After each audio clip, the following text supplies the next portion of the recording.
October 22nd, 1987. Rain, cold, ruthless. Water is drumming on the roof of the old Ford. The windscreen wipers are squeaking. Inside the car is Detective Robert Kessler, 43 years old, 20 years in the Seattle Police Department. Tired eyes, trembling hands on the steering wheel. He's looking at the house across the street, an ordinary house. White siding, the red door, children's toys on the porch. Kessler doesn't know it yet, but in 40 minutes he will enter this house and find something that will change criminology forever. He'll find the print, not a finger, no shoes, an imprint that shouldn't exist. Today, about 40% of homicides in the United States remain unsolved each year. 40%. This means that out of every 10 murderers, 4 are simple. They disappear. They disappear into society. They live next to us.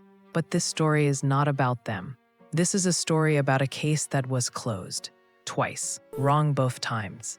And about one person who couldn't stop. 6 months before that rainy evening, April 15th, 1987, Anne Marie Burroughs, 26 years old, a nurse at a children's hospital. He goes out for a run at 6:30 every morning. He returns home at 7 o'clock sharp every evening. On April 16, she did not come to work. Her colleague, Jennifer Holmes, called the police at 9:47 a.m. The patrol arrived at Anne's house at 10:15 a.m. The door is not locked. There is silence inside. Coffee in the coffee maker. Brewed, but not drunk. The TV is working. News. Anne Marie Burroughs is lying in her bedroom. She's dead. The first detective on the scene is Michael Thornton, 31 years old, ambitious, fast. Too fast, as it turns out later. He sees the scene and draws conclusions. There are no signs of forced entry. So she knew the killer. There are no signs of a struggle in the living room. So it all happened in the bedroom. There's an empty glass on the bedside table. Next to it is a bottle of wine. Thornton is interviewing the neighbors. Mrs. Kellerman from the house across the street remembers, last night, around 8, she saw a man at Anne's door. Tall, dark jacket. They hugged each other. He came in. By noon, Thornton has a name. David Clark, Anne's ex-boyfriend. They broke up 3 months ago. He called her a lot. Colleagues say that Anne complained he couldn't let go. By evening, David Clark is arrested. David Clark is sitting in the interrogation room, 29 years old, an engineer at Boeing. A clean record. Not a single violation. I loved her, he says. I would never. Thornton puts a photograph on the table. David is at Anne's door. Last night. You were there. Yeah, I came by. We talked. I wanted her back. She said no. I left. About 9 o'clock. She was alive. No one saw you leave. Because it was dark. I left through the backyard. She asked for it. She said the neighbors were gossiping. There is no alibi. There is a motive. There is a possibility. The prosecutor is charging him with second-degree murder. Trial, December 1987. The courtroom is crowded. Anne's parents are in the front row. A mother holds a photo of her daughter. The protection is weak. David doesn't have the money for a good lawyer. The public defender is young, inexperienced. The prosecutor paints a picture. An obsessive ex-lover. Refusal. Rage. Tragedy. The jury is leaving for a meeting. 4 hours later, they return. Guilty. David Clark gets 18 years. The case is closed. But Robert Kessler was not at that trial. He was on vacation, personal problems, divorce, alcohol. The department suspended him for 3 months. When he returned in January 1988, the Burroughs file was already in the archive. He wasn't thinking about him until October 22nd, 1987. Back to the beginning. Kessler is sitting in the car. He looks at the house with the red door. The call came 40 minutes ago. Another murder. Woman, 24 years old. Sarah Lindstrom, the teacher. The same picture. No break-in, no struggle. An empty glass by the bed. Kessler enters inside, and he sees it. On the bedroom floor, next to the body, the print. Not a shoe, not shoes. A bare footprint, but not the usual one. This print is strange, deformed. He has 6 fingers. Kessler stands motionless. His mind is working. 6 fingers. Polydactyly, a rare genetic anomaly. It occurs in 1 in 1,000 people. David Clark is in prison. Means, so they were wrong. The next 2 days, Kessler is awake. He brings up the Burroughs case, reads every page. He's looking at crime scene photos and finds it in the corner of one photo, almost invisible, on the wooden floor of Anne Marie's bedroom, a partial print, bare feet, with 6 fingers. He goes to Captain Harris. We've imprisoned an innocent man. Harris looks at the photos. He is silent for a long time. That's not proof, he says finally. It could be a coincidence. Different people, similar deformations, 2 murders, the same handwriting, the same fingerprint, or a copy.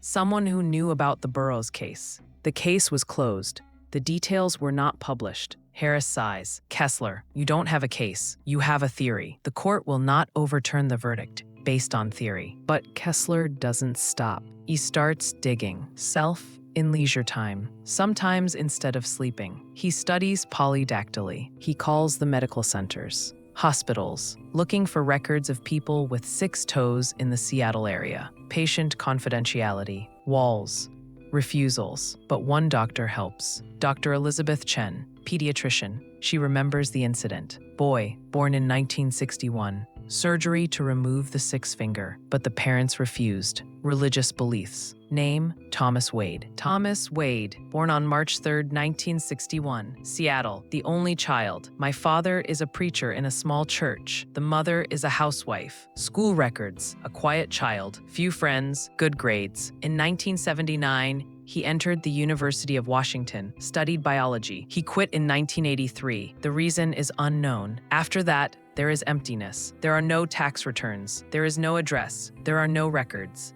Thomas Wade was gone. Kessler finds his mother. She lives in a nursing home, 82 years old, dementia. But in rare moments of clarity, she says, Tommy was a good boy, quiet, too quiet. His father beat him. He said that 6 fingers were the sign of the devil. Tommy left. I don't know where to go. Months of searching. Kessler works alone. The department does not support him. Harris warns, leave it alone. You're going to ruin your career. But Kessler can't. He's thinking about David Clark in prison for a crime he didn't commit. He's thinking about Sarah Lindstrom and Anne Marie Burroughs and that the killer is still there. Breakthrough.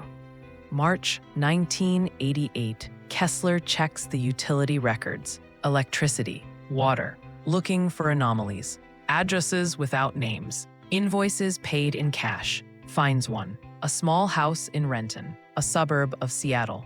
Electricity was connected in 1984. The bills are sent to the subscriber's mailbox. They are paid in cash at the post office. Kessler is going there. House, gray, shabby, an overgrown garden. The curtains are closed. Kessler has been observing for 3 days. The man goes out once a day. Tall, skinny, dark hair, about 30. He goes to the grocery store, buys a little, is returning. Kessler checks the trash, finds receipts. Food for 1, bleach, lots of bleach. And the magazine, newspaper clippings, articles about the murders. Anne Marie Burroughs, Sarah Lindstrom. Kessler gets a warrant. March 12, 1988. Sunrise. The team breaks into the house. Thomas Wade is in the bedroom, sleeping. They find photos of the victims, maps of their routes, a diary with dates, plans, and in the bathroom, on the shelf, bottles. Rohypnol, a drug for euthanasia. Thomas Wade sits quietly, hands on the table. Kessler shows the photos. Anne Marie Burroughs, Sarah Lindstrom. Did you know them? Silence. We found your fingerprints, 6 fingers. You were there. Wade looks at Kessler. For the first time. They didn't suffer. He says softly, I was kind. Thomas Wade confesses to both murders, explains the technique. He followed the women. I studied their schedules. He came in the evening. He knocked.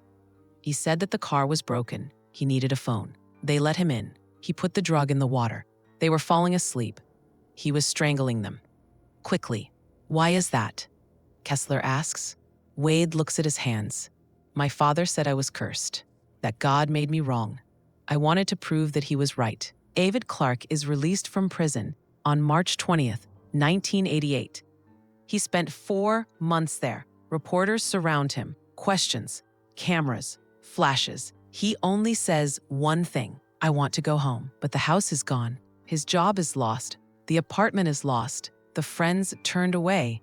The killer label doesn't wash off easily, even when you're innocent. The trial of Thomas Wade, July 1988. The defense is trying to prove insanity. Psychologists talk about childhood trauma, religious violence, isolation.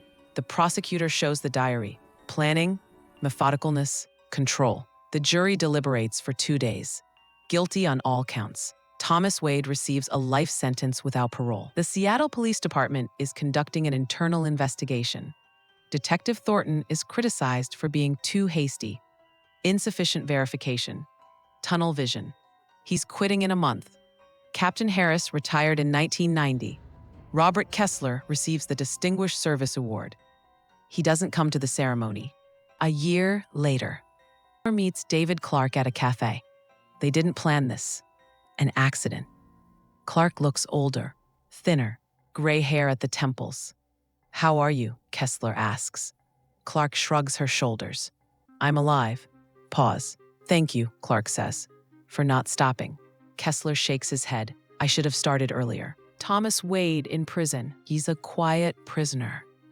Is reading. He writes letters that he never sends. In 1995, he gave an interview to a criminal psychologist. "Are you sorry?" the psychologist asks. Wade thinks for a long time. "I regret that I was born."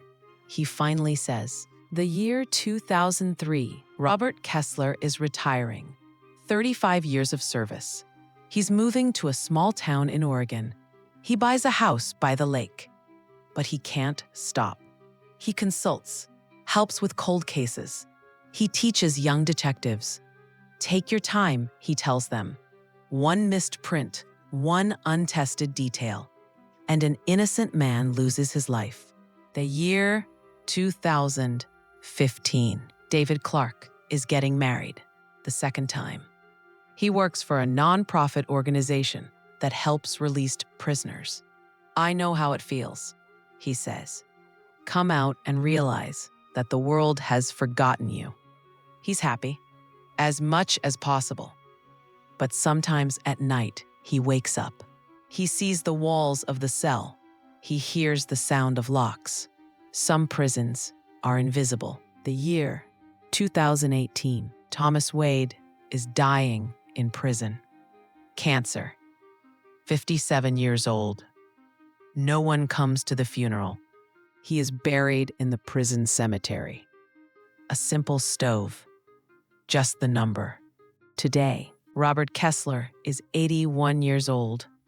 He's sitting on the porch of his house. He looks at the lake. There is a folder next to it. The old one. It's battered. The Burroughs case. He opens it sometimes. He looks at the photos, reads reports. He thinks about what he could have done differently, about the 4 months that David Clark lost, about the 2 women he hadn't saved. Lesson. Justice is not perfect. The system is not infallible.